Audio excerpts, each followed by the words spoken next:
এক ছেলে গাছ থেকে আম চুরি করে খাইছে। তখন সেই ছেলেকে এলাকার লোকজনেরা হুজুরের কাছে ধরে নিয়ে এসে বলছে, হুজুর এই আম চোরের বিচার করে দেন। হুজুর তার কিতাব বের করে সমস্ত লোকের সামনে কিতাব খুলে পড়তে আরম্ভ করলো। যে চুরি করে খাইছে আম তাকে দিতে হবে তার দাম, দাম না দিলে তার পিঠের উপরে কিল পড়বে ধাম ধাম।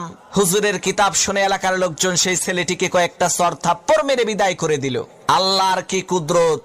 কয়েকদিন পর সেই হুজুরের নিজের ছেলে ডাব চুরি করে খাইছে। তখন এলাকার লোকজন হুজুরের কাছে এসে বলছে, হুজুর মানুষের ছেলে আম চুরি করে খাইছে দেখে বিচার করলেন, এখন আপনার ছেলে তো ডাব চুরি করে খাইছে, বিচার করেন তো দেখি। লোকদের কথা শুনে হুজুর তার কিতাব বের করে বলল, ভাইরা আমার, কিতাবে লেখা আছে যে চুরি করে খাইছে ডাব তার হয় নাই কোনো পাপ। তখন এলাকার লোকজন বলল, হুজুর বুঝলাম ডাব খাইলে পাপ নাই, কিন্তু আপনার ছেলে তো একেবারে পাকা জোনা খাইছে। হুজুর তখন কিতাব থেকে পড়লো, যে খাইলো জোনা